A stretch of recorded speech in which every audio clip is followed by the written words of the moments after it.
massage. Hands on my body feel so good. With firm hand and muscle technique, I leave feeling better than I should. When my back is tight, a little crack is needed. Just pop Y'all, my it's Joe for here, the spine, cranky old gay and you guy. will So have today is succeeded. September 19th. It is a Thursday, and the weather outside is gloomy. Oh, it's like a Christmas song, only it's not pleasant or doesn't bring good feelings. It's just kind of overcast, gloomy, gray, chilly. I had to wear a sweat jacket when I walked the dog. Oh, not psyched about the weather. The fact that summer officially ends on Sunday. It's like a death in the family. That's what it's like. Knowing that the gloom is coming and the cold weather and the winter misery means I need to escape to someplace warm, oh, like Palm Springs. But the issue there is Airbnbs and hotels are expensive. Too expensive. It's like spending 150, 200 bucks a night. That just seems really ridiculous to me. And I mean, I know taxes and all that stuff, but geez, why isn't there an economy place that you can stay in different cities around the country that are affordable? I mean, it's a thought. I would think that some wealthy entrepreneur would go around and buy up old hotels or motels and make a very affordable, 25 bucks a night kind of place to stay. Think about it. You would get an entirely different group of travelers, ones who are budget conscious. You could still have luxury. I mean, you don't need chocolate on your pillow service, that kind of thing. But I don't know. I would think that with the quantity of travel that would increase, staying in these lower priced rooms, I think it would make a big deal. However, you have to take it into effect or into account the taxation that the cities are going to do. I think that oh, the lodging tax here in Portland is not cheap. So let's say the room was 25 bucks. There's probably a 7 or 8 or even a $10 fee on that, a lodging fee. So that would raise the price there too. So cities need to get behind this. They're all about money and greed, greed, greed. But that's not the point of today's video. Today's video is massage. Now, let me tell you about massage. I love it. I love it. I love it. I love it. I love it. A deep tissue massage, there's nothing better. A full body deep tissue massage. That means all the parts. It doesn't mean your junk, but it means everything else. Okay? A massage therapist who is afraid to massage your glutes, which is a butt cheek. A lot of times, even with the elbow, putting in like that. I have been to massage therapists who will not touch that area. And, you are doing a disservice to your customers. Even though, you're laying under a drape or a sheet or a towel, they call it a drape.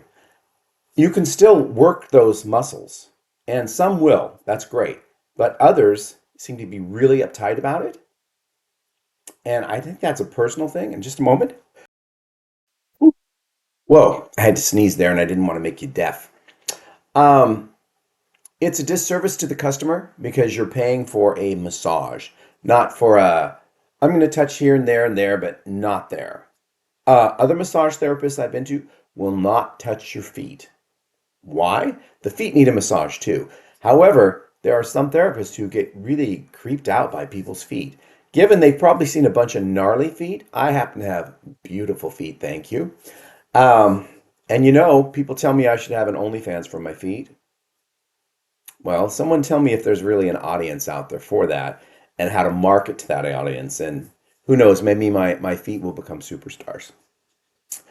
Uh, so that's the disservice. That makes me cranky when you go to a therapist who won't touch your butt and won't touch your feet, or one or the other. Another one is I like an oil massage. I don't like the gruffness of like the rug burn feel. And I've been to therapists who are really, they will only use their lotion, and the lotion just isn't smooth enough. If you're kneading a muscle, that's one thing, but when they're doing a long slide stroke, I need to have oil, and I prefer oil. I've had therapists who are very, very conservative in that there's maybe 3 words during the whole thing they'll ask you a question. Um, but it's very like this, like, don't. I want you to grab it. I want you to push in there. I really want you to need those muscles because, especially in my back, I broke my back in 94, and that area has been tight ever since. And I think it has to do with the fact that uh, on my vertebra, the front of it is pretty much gone, and then it busted into a bunch of pieces and then fused back together. So it's a lot, it's not as tall or thick as it used to be. So my body tends to hunch over, and those muscles are always pulling me back up and tight. And I think that's why that area is always super, super tight. I broke 3 vertebrae all in a row, but that one in the middle, I think it was the L1. Um, the front of it just shattered into multiple pieces when I broke it. That was the year that I lived several months in a body shell, which was a previous video. Yeah. Anyhow, I think it was might have been the despair video if you want to go back and listen to that, but I'm not going to get into it right now. So that's my issue with massage is that some massage therapists are afraid of the human body. Maybe they think it's going to turn sexual. Maybe they think you're going to get aroused. Maybe they've gotten in trouble for touching certain areas before when they shouldn't. You don't know their history unless you look them up on the massage chart online, and then there's not all the grievances aren't really spelled out. Another thing, I'm going to sneeze here again in a minute, so you might have a pause coming up. Um, are chiropractors. Loud sneeze. Must be something in the air. Chiropractors. I have been going to a chiropractor for years and years and years and years. And most recently, I was a member of the Joint Chiropractic. You pay a monthly fee and then you get 4 visits a month. Additional visits are like $29 if you want to do more. And I was going in weekly and getting adjustment because it feels really good and it kind of loosens everything up. I stopped doing that a couple months ago because there's a high turnover rate of the chiropractors in these services. I think a lot of them just jump in there right out of chiropractic school until they get their experience and then they move to a private clinic where they make more money. I don't think they get paid a lot at the Joint. You get a base pay, and then I think if you exceed X amount of patients an hour or in a day, then you get more money. Uh, You'll get a chiropractor that you really like and they're really good, and then suddenly they're just gone and someone else is filling in, and you'll say, "Well, where's Dr. So and so?" And they'll say, "Oh, she's out today," or "He's out today," and they never come back. And the reason I left was because there were 4 of them that were conveniently, well, they weren't convenient, but they were within quick driving distance from me. The one I joined initially was across from my gym, and it went out of business. Um, the excuse that was given to me was because there was a bus stop in front of it, and there were a lot of people at the bus stop that patients didn't care for. I think that's just bogus. I think it was a nice location, but it was kind of hidden. So if you didn't know it was there, you wouldn't know it was there. And they really rely on walk-bys and drive-bys to see the sign and come in. The next, they transfer me to a inconvenient clinic in Southeast, and I live in Northeast. Even though there was one in North, which was I think 3 or 4 miles closer to me, they sent me over to Southeast. So I did go there a few times, but often it wasn't open, or you'd show up and there's no one there, and the website doesn't update if the clinic's open because if a doctor calls in, sometimes there's no substitute to come in and do it, so they just don't open the clinic.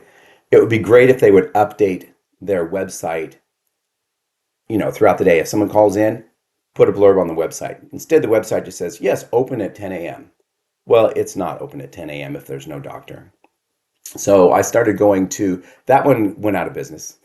So I moved to the North Portland clinic, and there was a doctor in there I really liked. He was a retired chiropractor who had then come back into service, and he was really good. I mean, he could just touch and boop, boop, boop, get you. It'd be great. And then I went in and he wasn't there, and I said, "Oh, well, he called him with COVID. And I said, does that mean he's leaving? And they go, well, he said he would be back in 5 days. He never came back because he probably didn't have COVID. He was starting a new job somewhere else. So then I went through a series of doctors there. Some were better than others. And then I show up and the clinic's out of business. Again, closed. So now I'm going down to Northwest Portland, and I went through a series of doctors there, and I finally found one I liked. And then there was one that would come in because the doctor doesn't work every day. There's someone else that comes in twice a week when they're not there.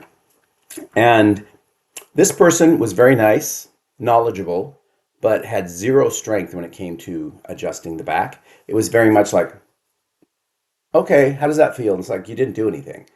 Um, can't do bear hugs. They're not strong enough to do the bear hug pop. So they lay you down, and then they're supposed to like put their weight on you while their fist is underneath your spine to adjust it.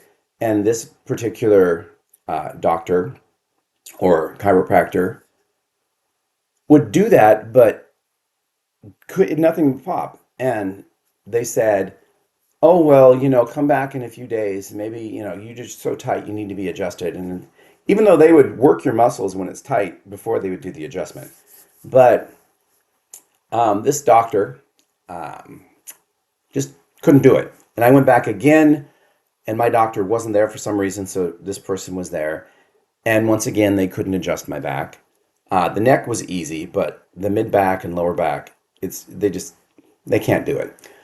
I went back a third time, and now I discovered that the doctor I like is gone without telling patients. Evidently, they're not allowed to tell the patients when they're leaving.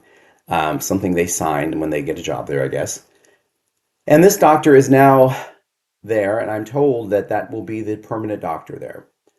So that was my third visit to this specific doctor. And once again, they couldn't adjust anything. It was very, very lax. So I didn't go back, and I was up in the Vancouver area the following week. And they do have a clinic there, but that is quite a drive for me. So I did go in there, and they had three chiropractors. They're in a busy shopping mall area, open strip mall area, and it was crowded. And there were three doctors, and all of them. I went back over the following 3 weeks because I had to be in Vancouver for 3 weeks to drive up every day.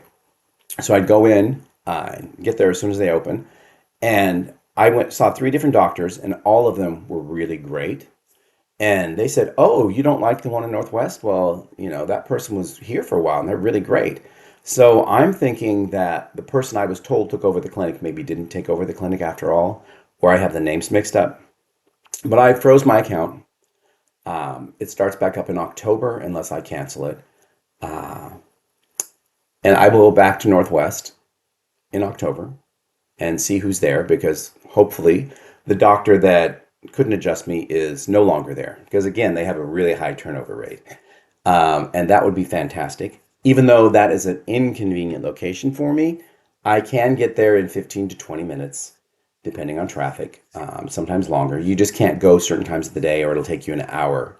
And I'm not going to do that. The last thing you want to do with a massage or with a chiropractor is go in, have them work on you where you feel good, and then you tense up in traffic on the way home because of congestion. And that's it. That's all my gripes and cranks for today. I'm going to let you all go. I know some people will say chiropractors are quacks. Well, that's your opinion. I have found them to be of really great service for me. I started going initially after I got out of my body shell.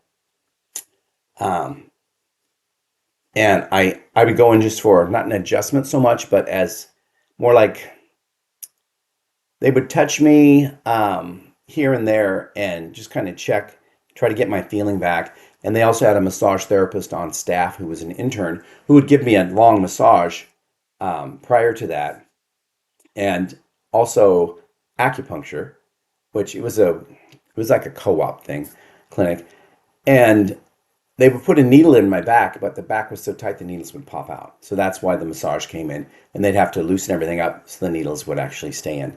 And I'm saying a chiropractor because there was a chiropractor at the clinic, but I didn't see that chiropractor for some time because, again, my back was freshly out of a shell. There wasn't going to have it popped. I probably didn't get a chiropractic adjustment for a year after that. But that's where it stands. That's all I had to crank about today. I hope all is well. Happy Thursday. If you're in the Portland area, I will be playing pool there this evening. And yes, it is called Balls Out Pool or Balls Out Billiards because you can go nude. And will I or won't I? I'll see y'all later. Bye-bye.